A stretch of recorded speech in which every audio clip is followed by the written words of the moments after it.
这个男人正在自杀，众目睽睽之下，他上好子弹，医生关好门，可以了。闭上眼，他的一生开始闪回。男人深爱儿子，这天儿子正在棒球场奔跑，突然揪着心，男人脸色慢慢沉下来，儿子双眼泛白，软软瘫下。男人立马冲过来抱着儿子，儿子已不省人事。等到送到医院，医生给男孩做了检查，主治医生说，男孩的心脏比正常人大3倍，需要做心脏移植手术。父母早已哭成泪人，小男孩随时可能会死。这是2002年的迫在眉梢。男人叫亚气，他对儿子的爱震撼了无数的人。亚气一家只有1000美元的存款，唯一的车还因还不起款被银行拖走了。这种时候，穷人最怕的就是生病。医院总裁说，光手术费就要25万美元，而且要求必须先缴7.5万美元才给上移植名单。女人怒了，我儿子病危，你却满嘴铜锈。亚气虽然难受，但不是很慌，因为他给儿子买了保。但就在保险公司，对方说亚气的公司把他的保险内容变更过。亚气懵了，这种事他竟然不知道。对方说只能给他2万美元，亚气笑笑，仿佛人生在跟他开玩笑。没有保险，儿子怎么办？对方又渐渐地说，你也可以选择告我们，但那就算能赢也要很久，儿子等不了。亚气还是签了字，还剩5.5万，亚气不得不去申请医疗补助。现场排队的人好多，他排了好久，终于轮到他，可对方说他排错了，要去15号窗口。亚气看了看那边，还是好多人，好不容易轮到他，那人说你资格不符。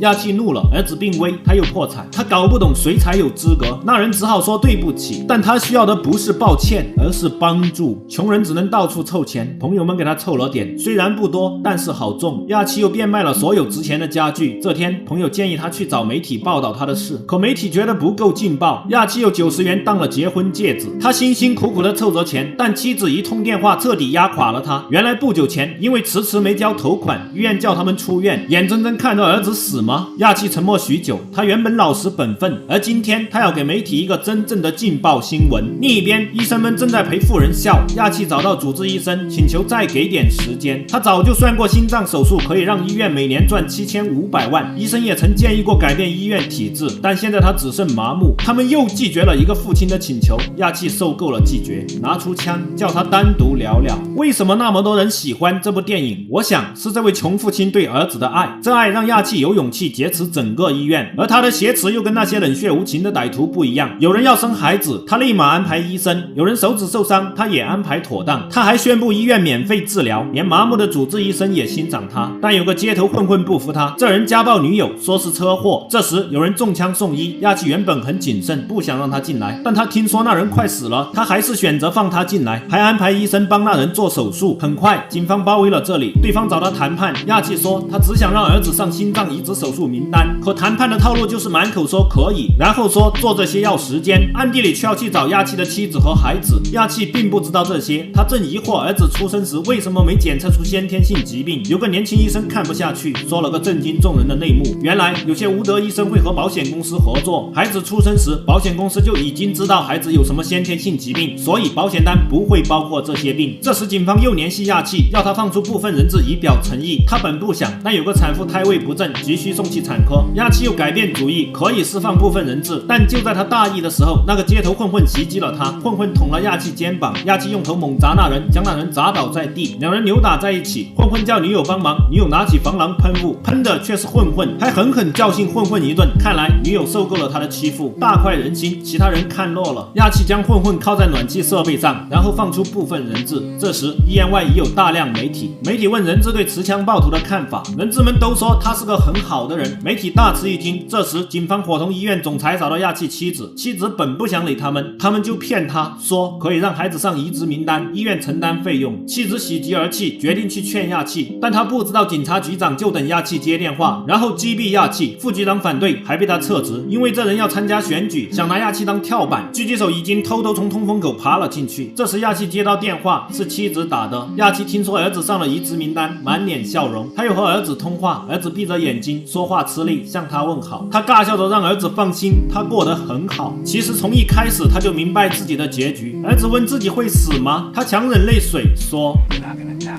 Of course not. Hey, what good would the world be without you?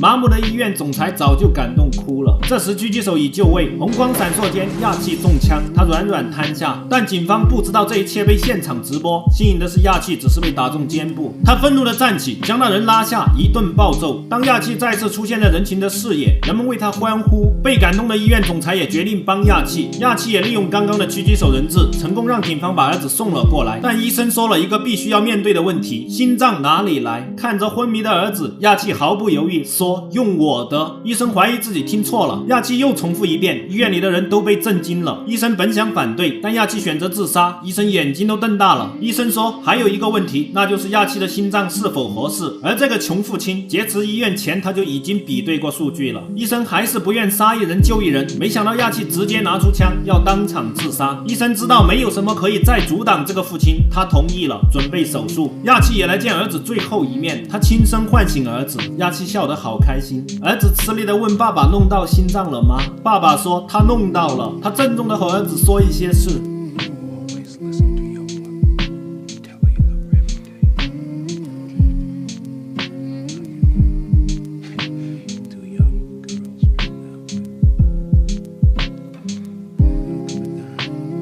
说着说着，爸爸眼眶渐渐湿润，他转过头，强行忍住，再转回来，继续对儿子说：“要学会赚钱，别像他一样笨。” Don't smoke. Be kind to people. If somebody chooses you, you know we talked about this. You stand up, you be a man. Don't get caught up in the bad things. I'll never leave you.